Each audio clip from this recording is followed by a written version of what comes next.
video games and music, always my two greatest loves. So when I turned 21, I wanted to go out to California, because that's where the music industry is.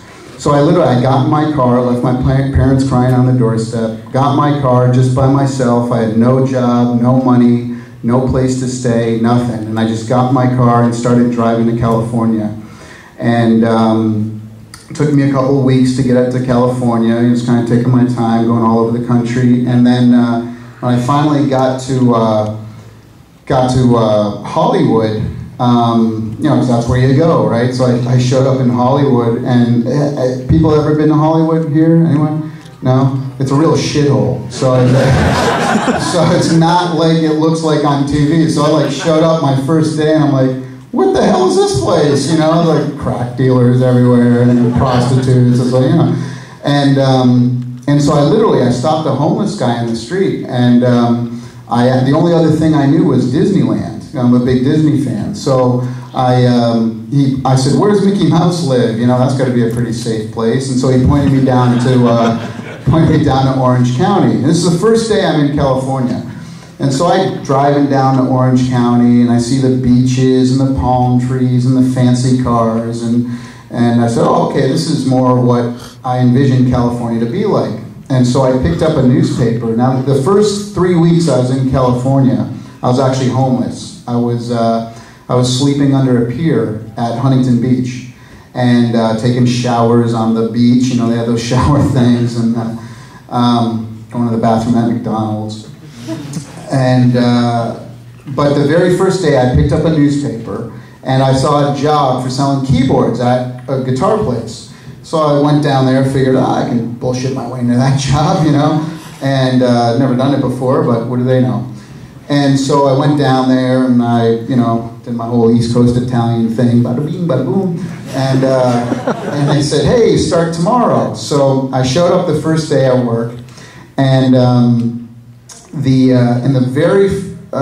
what I did is I was wearing a video game T-shirt. Now this is 1990.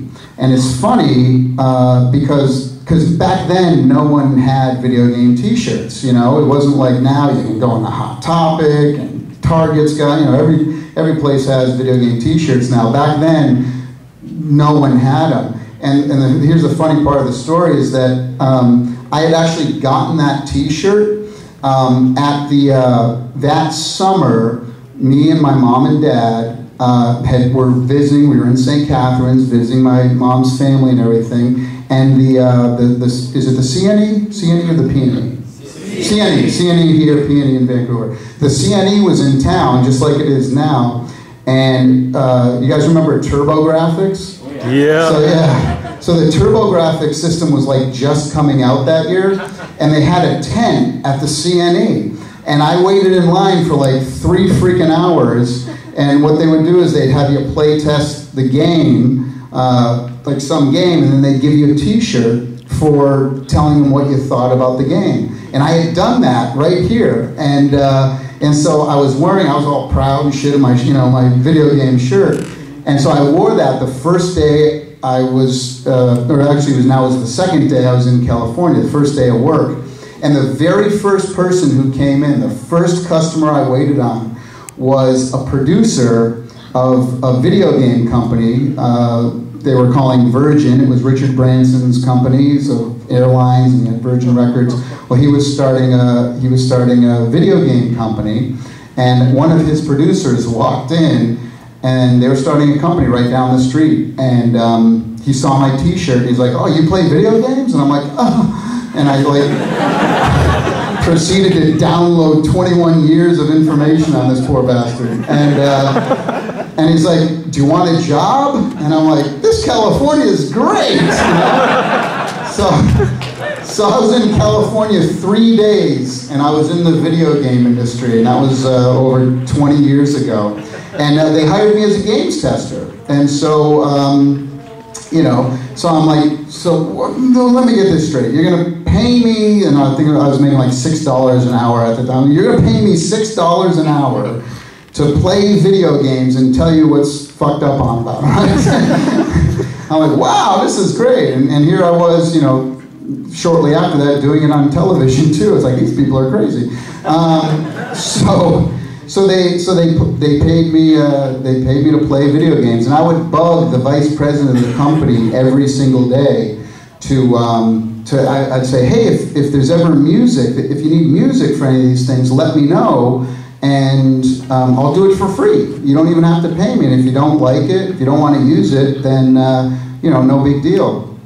And so about 4 or 5 months later, we were working on our first game, and I did the music for free, and it ended up winning an award for best music of the year. And so they were like, well, I guess we'll make you the music guy now. So that was kind of cool. But my whole approach to video games music back then, especially. I didn't know anything about game programming or computer programming or anything like that. I mean, I had written a bunch of dirty text adventures in BASIC. That's in everyone.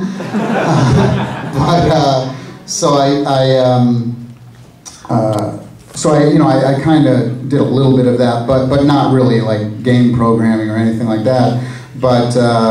And so, all the music back then was a lot of, bleeps and bloops, and we had very limited amount of time and space and everything. And game audio back then and game music was considered like something that was like just a bonus thing that if we had time and energy and we'll put some crap in there at the end, It was very based around the graphics and the gameplay back then, and so audio was like the last thing people thought about. So they would literally come to me like at the end of a project when it was like all done, and like, hey, we got to ship next week. Can you put some sounds into it? And so I was always the guy who was like, look, I want to be involved from the beginning.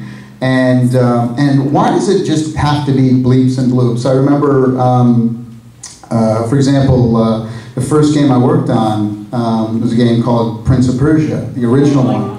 And yeah, that was the first one.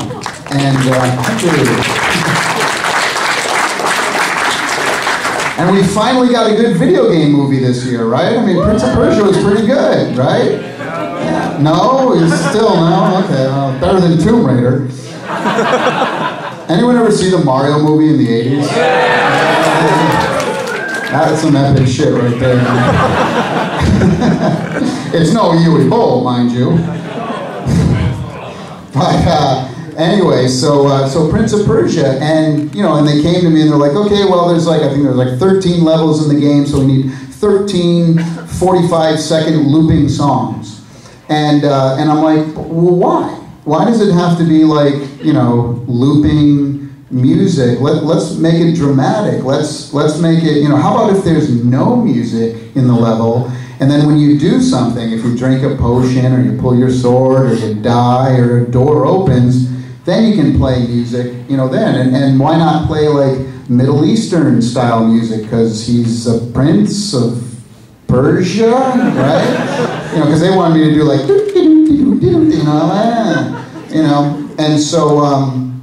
and so one of the things I did, though, because I didn't know how to program, was I would go to the game programmers and I said, well, look, how does video games, how do they make sound? What the hell's going on here?